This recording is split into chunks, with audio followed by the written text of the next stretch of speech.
Hello and welcome to the Conversation Weekly. This week, a major new report offers a stark assessment of the damage climate change is already doing to our planet.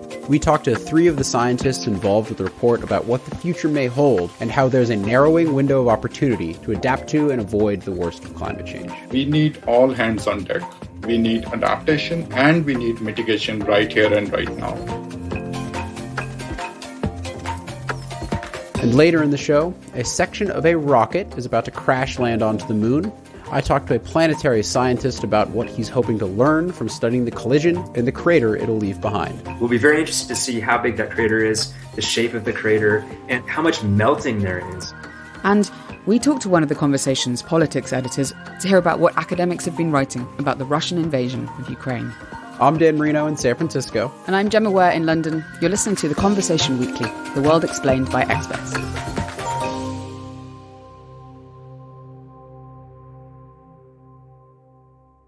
On February 28th, scientists on the Intergovernmental Panel on Climate Change, the IPCC, published a stark new warning about the impacts climate change is already having on planet Earth. The IPCC says climate change impacts are already grave, wide-ranging, and in some cases irreversible. UN Secretary-General Antonio Guterres said he'd never seen a scientific report like it. Today's IPCC report is an atlas of human suffering and a damning indictment of failed climate leadership. Last year, in the first part of its latest assessment, the IPCC confirmed that Earth has already warmed by 1.09 degrees Celsius above pre-industrial levels as a result of human activity.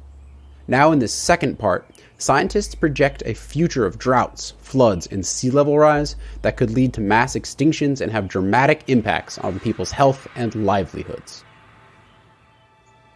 Putting this report together is a major scientific undertaking involving hundreds of researchers around the world, and we've been lucky enough to speak with three of them for this episode. First, I called up Professor Mark Howden. He's director of the Institute for Climate, Energy and Disaster Solutions at the Australian National University in Canberra, Australia.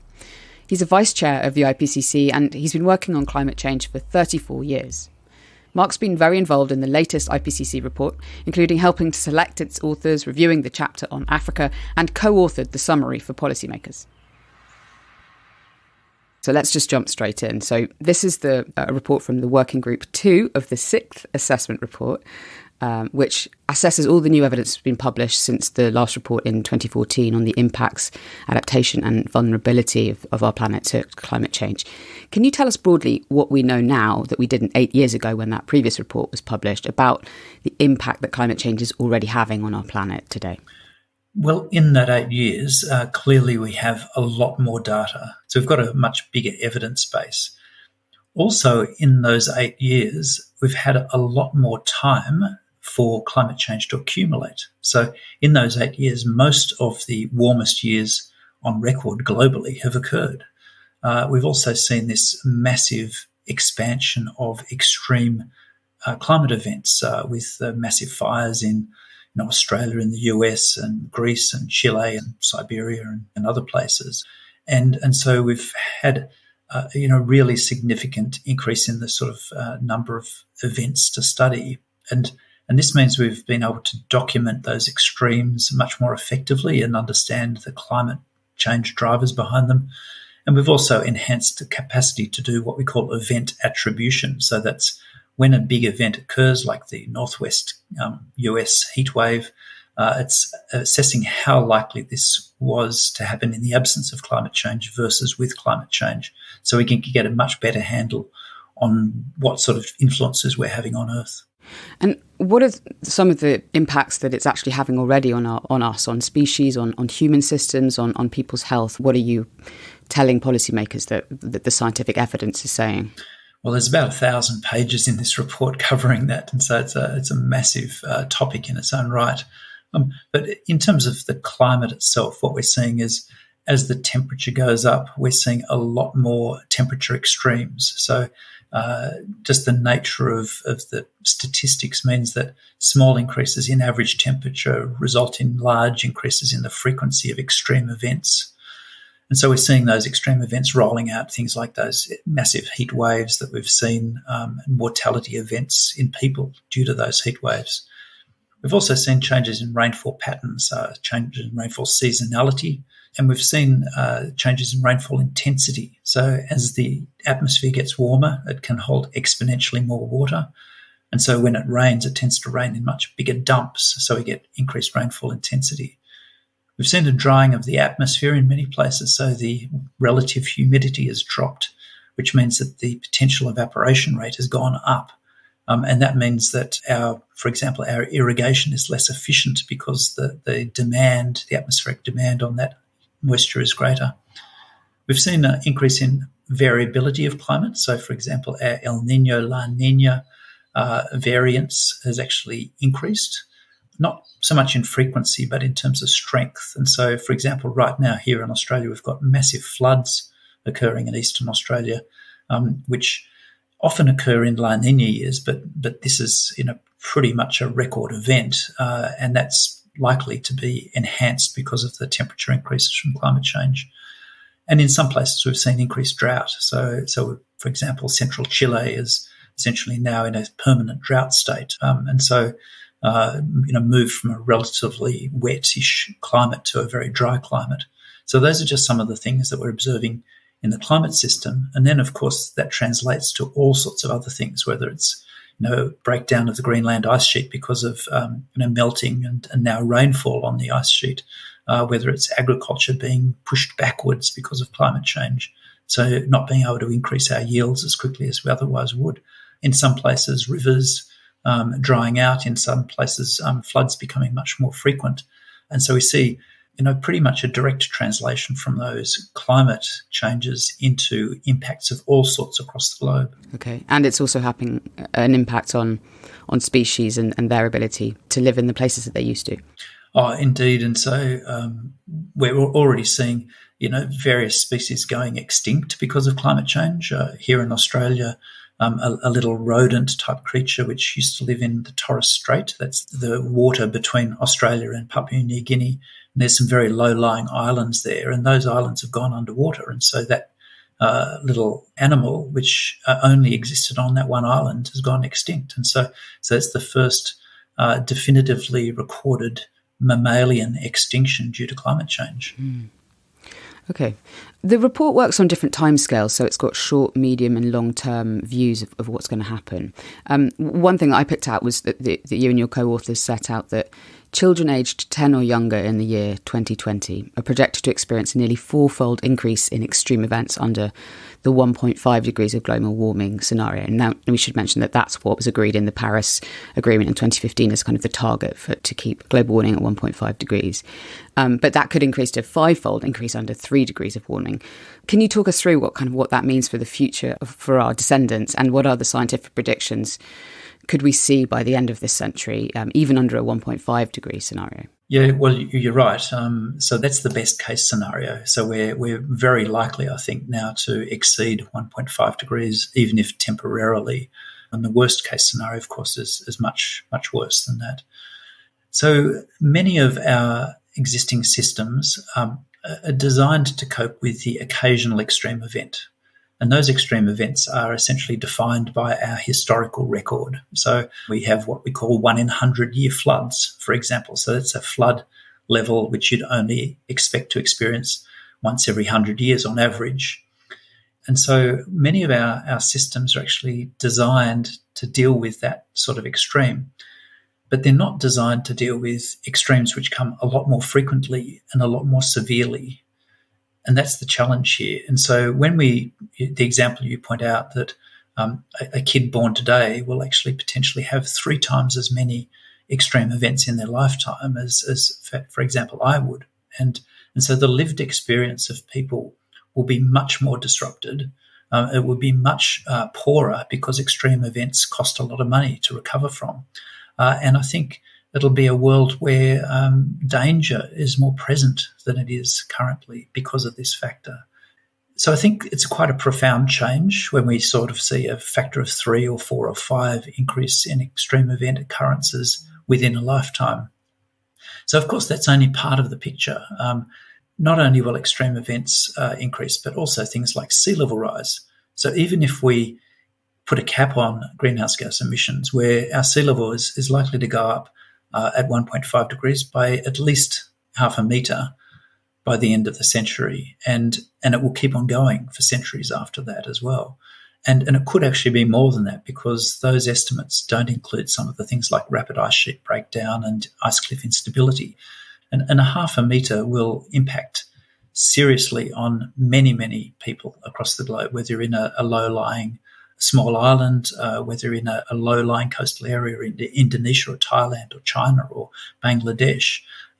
That half a metre will fundamentally change the ability to survive and live safely and productively in many different parts of the world. You were involved in reviewing the Africa chapter of the report. Can we just dive down into a minute for that and look at what particular predictions we might know about what will happen to the ecosystems on the African continent, say by the end of the century? Yeah, well, Africa is likely to suffer particularly badly from climate change because it's the existing poverty and disadvantage and depleted state of the institutions, the governance arrangements within Africa interact with changes in climate to cause really significant challenges. So, of course, there's the existing ones which we're probably fairly aware of, that there's often food security challenges and they're likely to increase. We're likely to have water availability challenges in various places within Africa. Increased flooding in many parts of Africa because of that change in rainfall intensity that I talked about. And so almost everything in Africa becomes more challenging because of climate change. Would you say that it's the continent that's the most affected? At a continental scale, certainly it ranks up there, but it's sort of hard to do a ranking in that way, because every continent in its own way is very significantly affected by climate. And the big insurance location for climate change damages at the moment is, say, the US. So it's actually North America. If you look at Australia, we've been hit seriously hard by climate change and expected to continue that. If you look at Asia, almost every year has massive damage from climate events such as typhoons and floods and similar things, and that's going to go up. So rather than sort of thinking about a ranking thing, I think we have to think pretty much everywhere is at increasing risk from climate change.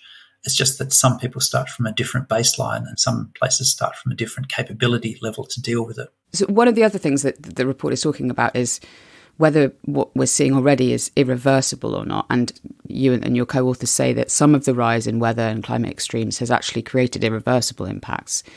Can you explain what some of those irreversible impacts are? What will we not be able to fix? So we can think about irreversibility in two different ways. One is irreversible full stop, and the other is irreversible within human timeframes. So if we think about irreversible full stop, an example would be species extinction. So in the absence of things like Jurassic Park technology, once a species has gone extinct, it's extinct. And so we've already seen examples of that, as I mentioned before, and we're likely to see a lot more over the coming decades, even if we do keep temperatures down to 1.5 degrees. Then there's changes which are essentially irreversible within human timeframes. So, for example, the rapid breakdown of the Greenland ice sheet and parts of Antarctica, the West Antarctic Peninsula, and also glaciers in many parts of the world, that sort of impact is likely to go on for centuries or even perhaps millennia, even if we do limit climate change. So once it's gone for a long, long time. But feasibly, it could come back if we actually take temperatures back down to pre-industrial levels, and we go back to sort of normal cycles of ice ages. So to all intents and purposes, it's irreversible. We also have potential irreversibility associated with what's called the thermohaline circulation, which is the big ocean currents that keep Europe warm and transport water up to the UK and Ireland, and so you get the Gulf Stream and similar sort of names for that, and so that's part of a global circulation pattern. And what we're already seeing is that's weakening because of climate change, and it may weaken further because of climate change. And that sort of idea of rapid weakening of the Gulf Stream was the Day After Tomorrow movie sort of scenario, where all of a sudden everything goes awry and you get, freezing conditions across North America and Europe. So we're not really looking at that, but we are potentially looking at a significant weakening of that and reconfiguration of that Gulf Stream. And again, that will be effectively irreversible in human timeframes. And lastly, where you get excess mortality, either of humans or of other species, at an individual level, of course, that's irreversible. So, and we're likely to get very significant increases in mortality due to climate change. Okay. Well, thank you very much, Mark, for walking us through that. Thanks very much, Gemma. It's a pleasure. Mark Howden there at the Australian National University. Climate change is, of course, going to have effects that span the entirety of planet Earth. But one particularly important area of climate change impacts is on water, where it will be and where it won't be in the future. A warming world means water shortages, and the IPCC predicts that if the world warms by 2 degrees by the end of the century, up to 3 billion people are projected to experience chronic water scarcity due to droughts. The IPCC's report also focuses a lot on adaptation. Adaptation are the adjustments people are already making or have made that can help them reduce the risks they're facing from climate change. To find out more about this, I called up our second expert. My name is Balsher Singh Sidhu, and I'm a postdoctoral research fellow at the Institute for Resources, Environment and Sustainability here at University of British Columbia in Vancouver, Canada. And let me ask you, what role did you play in the latest IPCC report that's just been published? I was a contributing author for the water chapter. Specifically, I was a part of a team of researchers from all across the world that reviewed over 1,800 documented case studies that assessed adaptation to climate change across the world since the previous report that came out in 2014. Okay, and the report that you've published sets out that actually lots of the adaptation that's been going on is related to water, and there's lots already happening. So tell us about some of the new evidence that you found about how communities are adapting to changes in water availability that's caused by climate change. Yeah, as you rightly point out, we found that over 80% of these case studies were water related. And this underscores the centrality of water in climate change adaptation discussions all across the world. And what we found is that most of these water-related adaptations, they pertained to the agriculture sector, partially because agriculture accounts for majority, up to 80 to 90% of our water consumption, and also because it provides livelihood to a large majority of people, especially in developing countries. So the common responses that we observed, they included cropping pattern changes. So, for example, you change your cropping calendar according to water availability as climate change affects water availability, people using better crop varieties, better farming techniques. Irrigation was a big focus of these adaptation strategies, both in terms of expansion and conserving irrigation water. There were some non-agricultural adaptations as well, which included examples like salinity-resistant tree plantations in Bangladesh, or improved urban water management, or building flood-resilient housing in low-lying areas, among other examples. And you've actually studied this yourself in India, where you're from. So tell us a bit about that. How are you witnessing and seeing in your research that the way that climate change is already having an impact on water access in India? Yeah, so my research is focused on India, which is primarily an agrarian society. Agriculture is the biggest employment provider. And we know from our past research, we also know from the first part of this IPCC report that came out last year, we know that temperatures are continuing to rise, and Indian agriculture, being primarily dependent on monsoon for water, is extremely vulnerable to the heat waves, dry spells, and short duration rains, which have and will continue to become more prevalent in the future. And this vulnerability is amplified in the rain-fed regions, which account for approximately half of the net sown area in India. So for my doctoral research, I built a range of statistical models to uncover the dependence of crop yields on climate change variability, and I investigated both subseasonal and seasonal determinants of yield. And we found that nationally, if we average the national impact, rice, wheat, and pearl millet, these were the three crops that we analyzed, their yields could reduce by up to 5% in the next 30 years, for the middle emission scenario, so the not the extreme, but just the intermediate one. But hidden within these numbers is a strong spatial pattern. For example, some districts in the biggest pearl millet producing state, Rajasthan, could experience up to 20% reduction. And a big part of that is because these states don't have access to irrigation, so they are at the mercy of rainfall. And as monsoons get more unpredictable, these states will witness larger impacts on their agricultural output. So real variability, and that's, I guess, something that comes across as well in the report about adaptation to water. It's very different in different parts of the world. Yeah, so we know that temperatures are going to rise almost in all parts of the world, but precipitation is, it will have more regional patterns. So it could increase in some places could witness reduction in rainfall days, some places could witness an increase in extreme rain events. So over the season, it could seem like there is enough water, but if there's a short-term drought at the start of the season followed by a flood at the end, it just has big negative repercussions for agriculture. And in India, how are farmers coping and adapting? So in the review that I was a part of for this IPCC report, we found that most common responses in developing countries, which included a lot of studies from India, they included cropping pattern changes and expansion of irrigation access, and of course, water conservation practices. Within India, there is a lot of spatial variability in terms of access to irrigation. So there are some places which have almost 100% irrigation, that is, all farmers have access to irrigation, but in some parts, it's mostly rain-fed. And irrigation has been shown to play a big role in building crop resilience to climate variability. So irrigation expansion is obviously on everyone's mind. This is all the more relevant for India, where the government also continues to encourage and invest in expansion of irrigation, most recently as a part of its flagship irrigation scheme called Pradhan Mantri Krishi Sinchai Yojana, or the Prime Minister's Agricultural Irrigation Scheme. I did a very preliminary analysis as a part of my research, and we found that in some districts which are currently rain-fed, access to irrigation could actually reduce the yield losses by up to 33%. But then again, there is a caveat attached to that.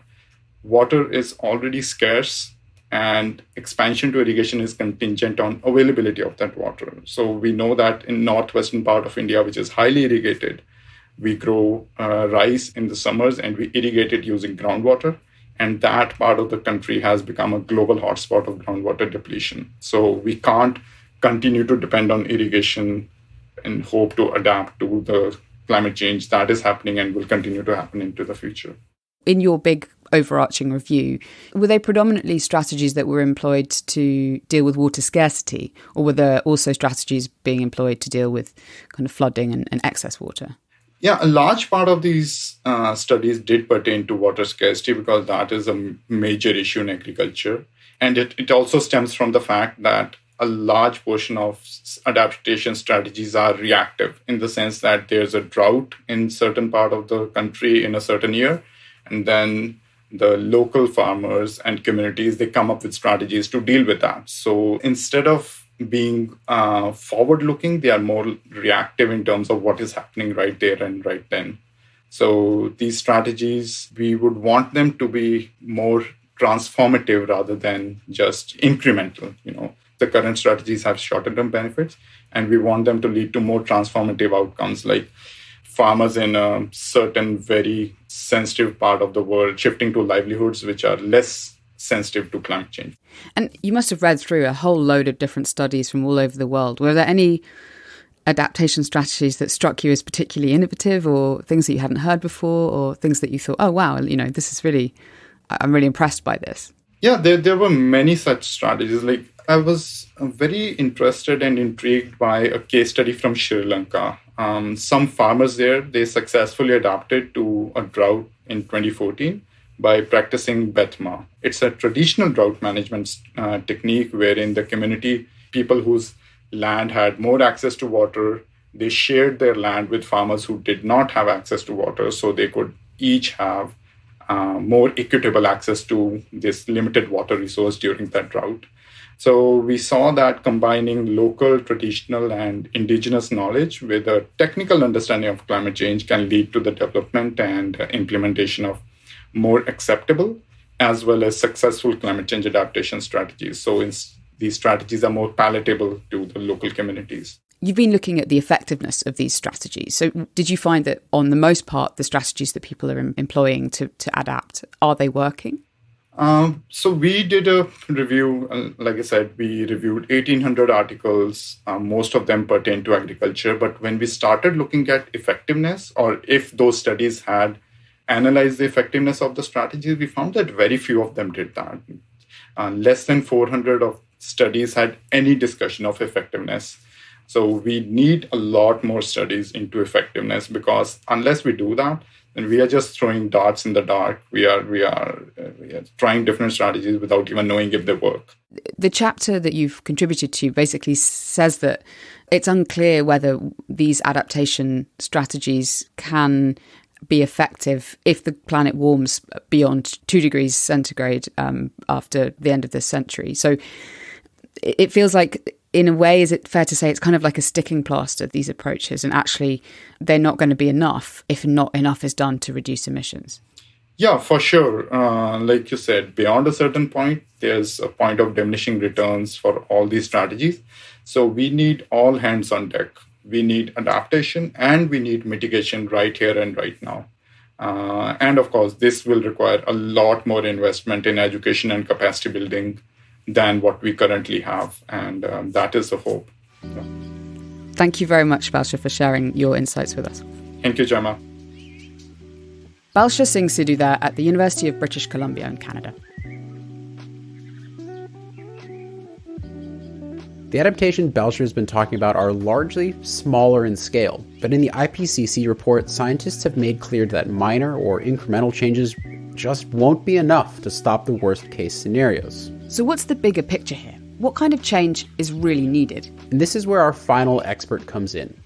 Ed Carr is professor and director of the International Development, Community and Environment Department at Clark University in Massachusetts in the US. He co-authored a chapter in the report on what's called climate resilient development. Climate resilient development is about aligning efforts to mitigate greenhouse gas emissions to limit climate change with efforts to adapt to the impacts of climate change that we can no longer avoid in a manner that allows us to achieve sustainable development goals. Okay, so there's two parts there. Mitigate, adapt. Can you explain how those work together in some cases, how that interaction plays out? So you can think of an effort, for example, to mitigate climate change by reforesting an area, because that forest will then take up carbon dioxide. However, if you do that in an area where people are currently farming and you take away their livelihoods in terms of farming, that reduces their adaptive capacity, their income, what they might have to allow them to adapt to what's already happening to them. In that way, you could be very successful in terms of mitigation, but do real harm in terms of adaptation. And so when we think about climate resilient development, we want to think about solutions that bring those two things together. You could think about introducing things like regenerative agriculture, which sequesters carbon in the soil, but doesn't require people to stop farming. So then you're going to get a mitigation benefit and you're going to get that adaptation benefit. I want to talk about the timeline here. Can you just briefly tell us where we're at on that goal of 0 to 1.5 C and what that kind of timeline looks like in terms of adaptation and mitigation? Sure. The timeline right now is such that at a global scale, we are likely to hit or exceed 1.5 degrees Celsius by 2040 and probably sooner. However, temperature change, climate change more broadly, plays out differently in different places. Polar regions have already seen change well in excess of 1.5 degrees. More tropical regions have seen less of that change. So it really depends on where you are for the specific timeline in terms of those impacts. Our assessment to this point is that while there's been a lot of action taken on adaptation, it is not adequate to meet the demand in front of us right now. We need to scale up the amount of adaptation action. And at the same time, we really need to get much better at monitoring the actions we take, evaluating them, and learning from that exercise so we can better capture the most effective adaptation options out there. And we can pivot and focus on implementing those things in the right places. And impact could be both positive or negative, correct? Absolutely. And so maladaptation is a concept that shows up in this report, and it is a warning to people. Adaptation is not inherently do no harm. You can propose something that's meant to help someone adapt and, for example, in a community, really help one set of people, but ignore the needs of another, or even make someone else's situation much, much worse. And that's why we need that granularity of understanding who those people are and what they're experiencing so that we can avoid those kinds of outcomes. Are we going to be able to come up with some rules here? I think we can come up with principles for adaptation, for how we think about it and how we go about designing it and how we go about implementing it. And so, for example, in this report, very serious attention to diversity, equity, and inclusion, not at all as buzzwords, but actually as very important components of effective adaptation. Because in the end, how you define something to be a problem depends on who's at the table. If we're not inviting a very wide range of people in the room, including people historically who've not been participating, such as people with indigenous knowledge, local communities, sometimes it's women, other marginalized and vulnerable populations, we don't even hear about their needs, and we don't design things to address those needs. Any other principles that you think kind of stand out? I think we're finding that a lot of adaptation efforts that work with nature, nature-based solutions, very often, but not universally, are more effective than a lot of the gray infrastructure work we do. So, for example, restoring a mangrove area along a coast as opposed to building a giant seawall. Not only are those nature-based solutions quite effective at very specific things like preventing storm surge from doing damage, they create co-benefits.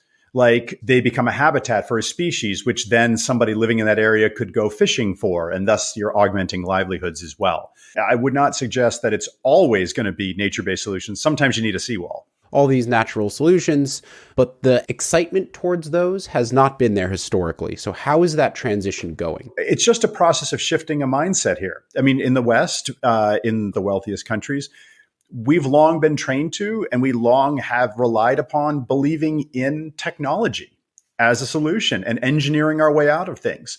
We're coming up on the hard limits for some of those engineering solutions, and we're going to have to start figuring out how we're going to live in this changed world, and nature-based solutions can help us do that. Would you say that for the most part, the solutions are either known or easily findable? There is no question at all. We have the technology and knowledge we need right now to adapt to climate change. The challenge of adaptation and climate change more broadly is absolutely a human behavioral challenge. Change is not driven just by technology and policy. It's people and their individual behaviors and their collective behaviors in communities. And you mentioned in your piece for the conversation, and certainly in a lot of your work, that there's kind of two ways change can occur, right? A hurricane destroys a town and then you build it back in a little better way, or you can do that prior. So can you explain those two different pathways to change? Yeah. When we think about climate change adaptation, very often you hear people talking about how expensive it is and how we can't afford it and how this is a big challenge that way. We're already paying for climate change adaptation. Every time we have to replenish a beach, every time we have to rebuild a town that got flooded, every time, and that, by the way, is local dollars, that's people's property values, but that's also federal dollars because, of course, it is emergency relief money that comes in. All of that money is being spent in what amounts to adaptation. But it's adaptation that's saying, no, we're going to keep things just as they are. We're just going to keep rebuilding stuff. And guess what? That means we're going to keep showing up and spending money in this same very reactive, very ineffective way. Or we can stop for a minute, look around and make some plans in advance. Decide what is the world we want to live in? What is the community we want to live in? What are the things we want to deal with now? Start to plan for those and start to pay for those. The dollars aren't going to be all that different, but the effectiveness really will. And so that's one of my things I would advocate for is much more proactive thinking to make better use of our limited resources as we're moving forward. And just to kind of close the circle here, we're not just talking about building a smarter home or building a better management system. Adaptation means all the stuff, right? It means all the stuff because everything is linked together, right? If you're going to try to transform how we grow and consume food in this country, that has impacts on our transportation systems, that has impacts on our energy systems, that has impacts on our society as a whole, right? So every time we think about transformation, we're talking about everything together. And that is really challenging. But one thing I keep saying to people is transformation can sound scary, but transformation really for me is hope here. There are lots of things we can do to address what is coming. There are still transformative options out there for every part of the world, and there are multiple options for nearly every part of the world. We still have choices to make. So I'm actually excited by the potential for transformation and the fact that we're still able to talk about it. Well, it gives me a little bit of hope and inspiration to hear that someone in your position is looking forward and inspired by that possibility of transformation. So Ed, thank you so much. It's been a pleasure. Thank you.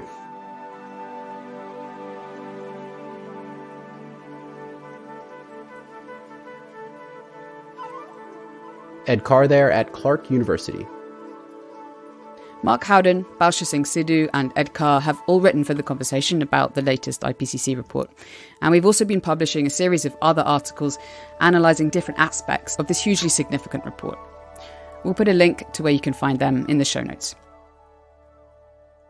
Next, we're leaving the trials and tribulations of planet Earth to hear about something that's about to happen on the moon. A rocket booster is due to crash into the far side of the moon on March 4th.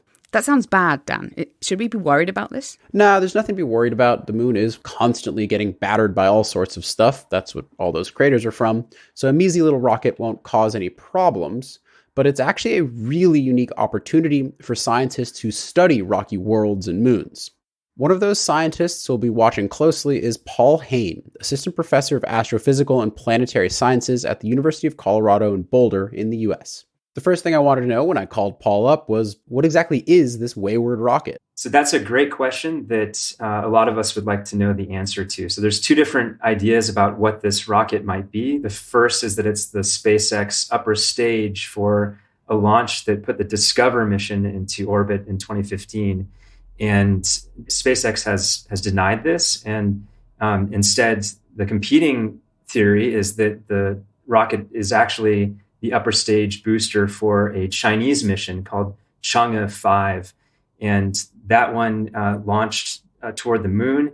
And China has also denied that this booster belongs to them. So right now, we're sort of scratching our heads about where this rocket booster came from. The one thing we do know is that it is on a collision course with the moon. So why is the rocket crashing into the moon? Usually when a rocket is launched from Earth, we know exactly what's going to happen to the rocket itself. It delivers its payload. The spacecraft goes into either Earth orbit or onto the moon. And the rocket then travels on a relatively controlled trajectory back to Earth, and it burns up in Earth's atmosphere safely. In this case, it seems that didn't happen. So now the booster is floating out in space. It's on an orbit in the vicinity of the Earth and moon. And we can tell that based on its current trajectory, it will impact the moon. And we know that for certain. It's going to happen around March 4th.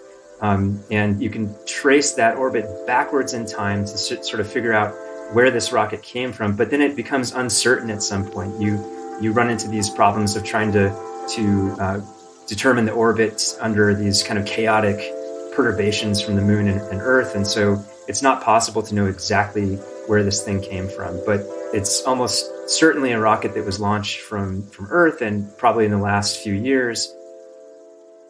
So the orbits of this rocket and the moon are going to interact on March 4th. And do we know where the rocket's going to land? Yeah, the rocket is going to hit on the far side of the moon, just over the edge from our vantage point on Earth. So the impact site is inside a very large crater called Hertzsprung, and the impact point will be uncertain up until the time when we can actually observe the crater. Okay, so walk me through what we do know about the physics of an asteroid, or in this case, rocket impact. What's going to happen first? What's it going to hit first? What's the surface of the moon like? Take me there. Paint me the picture, if you will. It'll be traveling at about 2.6 kilometers per second, which is approaching about 6,000 miles per hour. So this is what's called a hypervelocity impact. These are the speeds with which objects in space collide.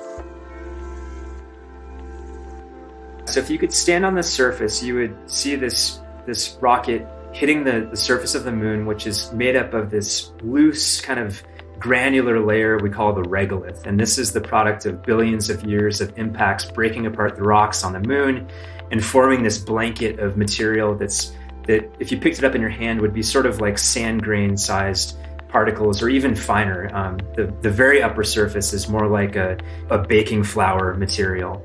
And so the first thing that's going to happen is this rocket will make contact with that upper surface of this fine-grained powdery material, and it'll start to compress that layer.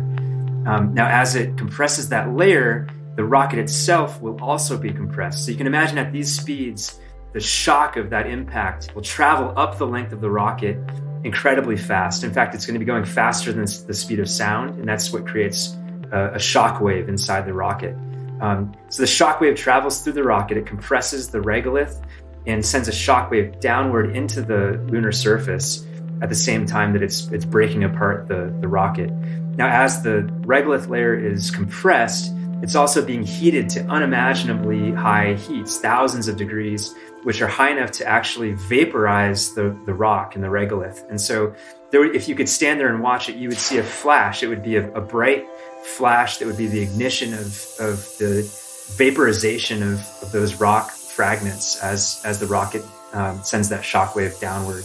Then the regolith starts to form a crater, and so the impact will then start to send flying all these bits of debris from the regolith layer into space, and that will excavate a crater at the same time that the rocket is being obliterated. And that crater will form over time scales of a few milliseconds up to seconds as the projectile is penetrating into the regolith layer. So this sounds basically like a really exciting explosion. What will this look like once the dust settles? It will be a big explosion, there's no doubt. Once the dust settles, you'll see a big crater. And the size of that crater is unknown. The size of the crater that's produced depends on the details of the physics of that crater formation process. And that's one of the things that we're most interested in. So you'll see this kind of bowl-shaped depression in the lunar surface that's excavated all of this loose material in the regolith and scattered it over the surface. So you'll see what's called an ejecta blanket. And that's the material that was removed from that crater being deposited back on the surface to distances of kilometers away. So we'll be very interested to see how big that crater is, the shape of the crater, how far that material gets sent onto the lunar surface, and also how much melting there is. I mentioned that the rocks get heated up to their vaporization temperature.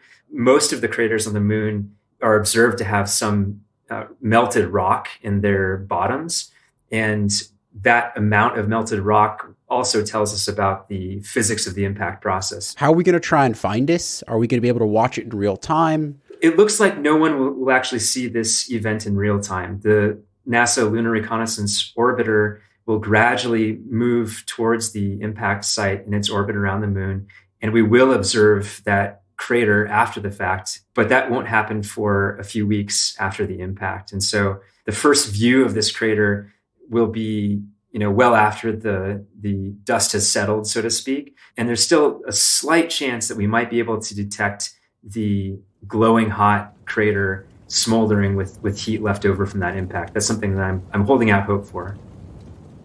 And from there, what cool science are we hoping to do? Yeah, so I really consider this to be a control experiment on the L-Cross impact, which was a planned impact in 2009 of the upper stage of the Centaur rocket that launched the Lunar Reconnaissance Orbiter. That experiment was called L-Cross, and it was mainly intended to detect ice at the poles of the moon, which it did. So it was highly successful. And so what I'd really like to do is to study how this impact crater looks in comparison to what we think we know about the L-Cross impact crater. And we think we know that L-Cross impact crater was 2 to 3 meters deep. We think it was roughly 20 meters across. But again, we don't have great observations of that crater because it happened in the dark. And so this one, being roughly the same size of impactor, the rockets aren't too different in size, and roughly the same velocity, those impact energies, should produce a crater very similar to the one that L-Cross produced. So I think from my perspective as a planetary scientist, that's what I'm going to be looking at, is how close were we in our predictions for how big this crater should be compared to how big it actually is. And this is important for knowing how much of the ice that L-Cross detected at the moon's south pole came from deep under the subsurface versus very close to the surface. So how deep that crater excavated tells us how deep the ice might be buried at the poles. I mean, it sounds like if you're trying to build the grand theory of moon impacts, this is going to be a really important moment for that goal, right? I think so. I think this will provide information that is really unique, and especially if we can figure out what this pesky rocket actually is, that'll help us a lot. But regardless, we know enough about the rocket and its trajectory to be able to make some really solid predictions about what kind of crater should be formed, and then compare that to our models. So the fact that this kind of experiment doesn't come along every day means that we should really take advantage of the opportunity to study the impact process in more detail. Awesome. Well, Paul, thank you so much for sharing your time and wonderful insight with us. And I hope to speak with you again in a couple months once we start getting some cool results back. Sounds great. I'd love to. Paul Hayne there. You can read a story by him on theconversation.com. We'll throw a link in the show notes. Elsewhere on The Conversation this week, we've obviously been closely following the Russian invasion of Ukraine. I called up Jonathan Est, international politics editor for The Conversation based in Cambridge in the UK, to understand what some of our experts have been saying. Hi there, Jonty. Hi, Gemma. Okay, I know it's been a really busy week for you and a very deeply worrying week covering the invasion of Ukraine. So what's stuck out for you from the analysis that you've been editing in the past couple of days? Well, of course, we've been reporting this troop build-up for a couple of months now and listening carefully to what Vladimir Putin has been saying, especially his insistence that Ukraine and Russia are basically the same country, which he keeps saying. We published a piece by Olivia Durand. She's an Oxford historian, and it basically debunks what Putin had to say about modern Ukraine basically being created by Bolshevik Russia. Traces the establishment of the Ukrainian state back before that. And it talks about Ukraine's national aspirations going back hundreds of years. It's a really interesting piece. Okay, we'll definitely check that one out. And that history is so important to understand what's going on right now. What else have you been working on in terms of the war itself and the Ukrainian army? Well, obviously, we've been keeping a close eye on this in real time. And a piece we published on day 2 of the invasion, which has actually proved pretty prophetic, was from Frank Ledwidge. Now, he's an expert on military strategy from Portsmouth University. A former military intelligence officer who spent considerable time in Eastern Europe and the Balkans, and he knows the terrain there. And he predicted that while on paper Russia's got an overwhelming superiority in terms of troops and equipment, Ukraine's defenders are motivated, they're prepared to fight a protracted war in defence of their country. Of course, things change rapidly, but we've been seeing that scenario playing out in the streets of Ukraine's cities already. And what other analysis has been happening from around the world on The Conversation? Yeah, well, we're really lucky to have a global network. It means we can pool our resources and access researchers all over the world, basically, to cover this from all angles. I've been particularly interested in the story by a historian from the University of Michigan in the US, a chap called Jeffrey Weidlinger. And it puts to the test Putin's claim that Russia's aim in invading Ukraine is to denazify the country. Now, this is a country which elected Volodymyr Zelensky. He's a Russian-speaking Jewish politician as their president. Weidlinger points out that modern Ukraine is a vibrant and pluralistic society. It's the only country besides Israel to have had a Jewish president and prime minister at the same time. And he quotes Zelensky saying, "How can I be a Nazi? Tell that to my grandfather." Yeah, absolutely. Okay, so thanks, Jonty. We'll put some links to those stories in the show notes, and good luck as you continue to cover this story. Yeah, thanks, Gemma. Thank you.